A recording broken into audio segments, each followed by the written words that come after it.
Hello, this is Henry. This is the first of my vlog, and I'm happy to share some stuff with you. Glad you came along. I'll be sharing some things in the future about art and other related interests of mine. So I'm glad you came along. Let's start off with a plein air session I had earlier in the year with my good buddy Michael Taylor.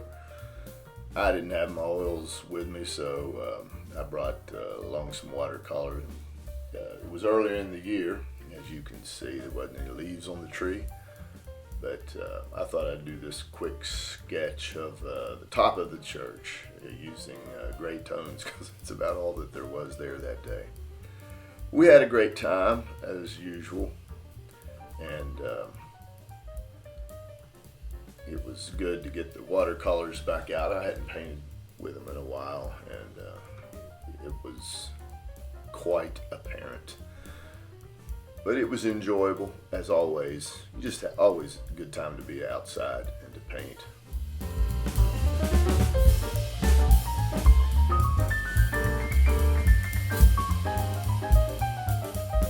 I found this place right next to the house. I hadn't hardly noticed it. These yellow flowers had grown out all over the place, and you couldn't see this scene from the house, but when I walked over and started walking around and looking at different angles, it was just a sea of yellow. So I did this little plein air sketch,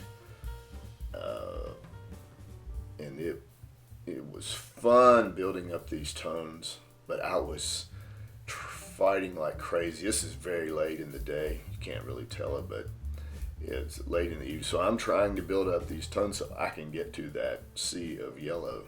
So I was working hard because the light was going away. But I think it turned out pretty good.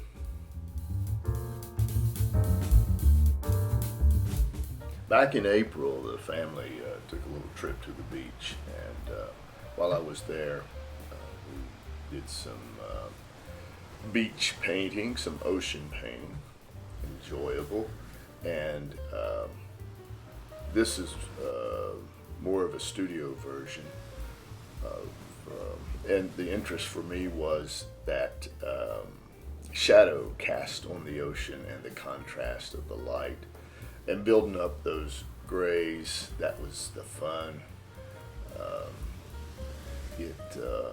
There is something about building up those cool gray tones and then dragging that light over top of it that is just so enjoyable for me, and I love that contrast. I've really gotten into that. I've done a lot of paintings, and in West Virginia, it's a common sight because, especially in the wintertime when the sun is lower, the mountains cast such a shadow on the valleys. And it was always fascinating to me, even as a kid, to be freezing to death on one side of the mountain and looking over at the other one, and there's just no snow or anything else. It's just all lit up. So I just keep building these cool gray tones, and knowing that the payoff is going to be fun, which I enjoy. I could just do a painting of the gray tones, and have and will in the future. You see that blue underneath that wave there. Now, of course, I'll work that in. But I had noticed in the shadows that there was a bit of a glow at times that I wasn't getting with like ultramarine or any other blue. So I found out that it was Theo, or that's what I'm using. Theo green, Theo blue. And you know how powerful those colors are, so you have to be careful with them. And most artists, are afraid to put them on their palette in the type of paintings that we do. But I found it necessary to get that glow. Now, obviously, it's toned down. It's not full strength Theo blue or green, but included in those mixtures. So you might experiment with that if you're having trouble getting a bluish, greenish tone, or whichever, using Theo green, Theo blue. I've not seen anybody talk about that, so I don't, this is just my observation, and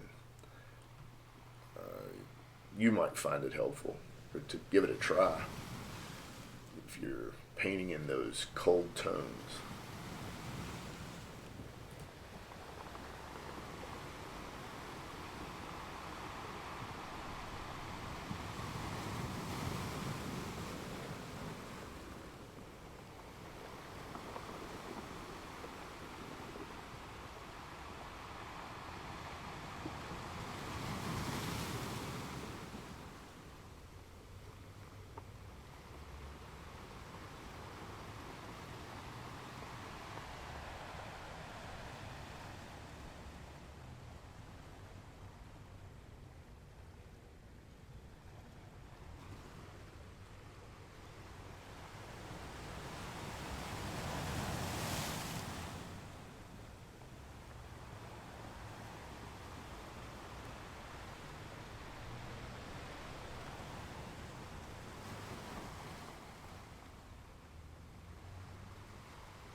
So I'll finish out this first episode with some framing. I've recently gotten into framing. Nothing like a nice frame on a painting. Nothing like getting to that point where you're finished and you're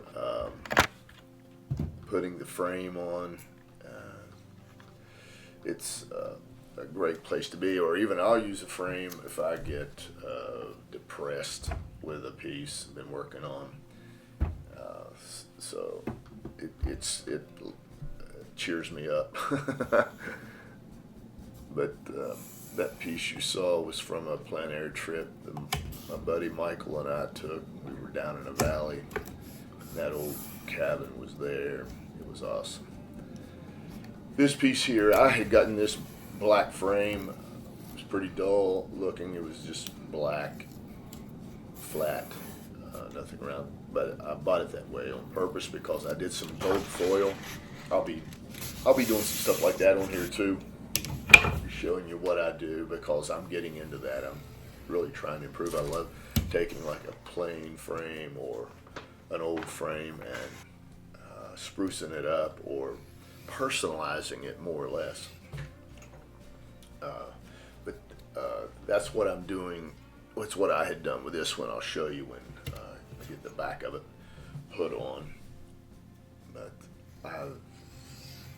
really, it's something I'm going to improve. I would like to eventually get to where I'm cutting my own molds and everything.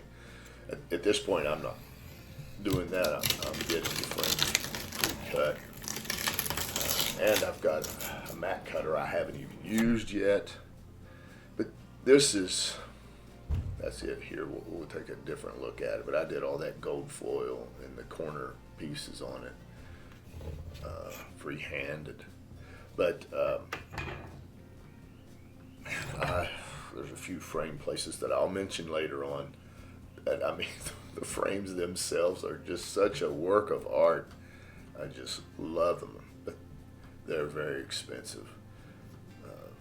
So I'm getting into that myself, looking more into that. The ways of personalizing the frame, maybe looking into ways of personalizing the frame to match the subject that's been painted. I look forward to doing that and sharing some stuff like that with you if you're interested. This part is the part I like the least, getting the wire on. I stabbed myself in here a couple times before. I bloodied my hands and like ruined the back of the paper and had to redo it, take it off and redo it. Nobody wants a painting with blood all over it. But I'll get there. Right there. That was one of the times. So I'm enjoying, really enjoying this part of it as far as putting the frame together and finding something that matches the subject, something that I think matches. But this is a look at the some of the stuff I've done, that gold foil all over it was just flat black and then it's gold now. Well, glad you stayed with me. See you next time.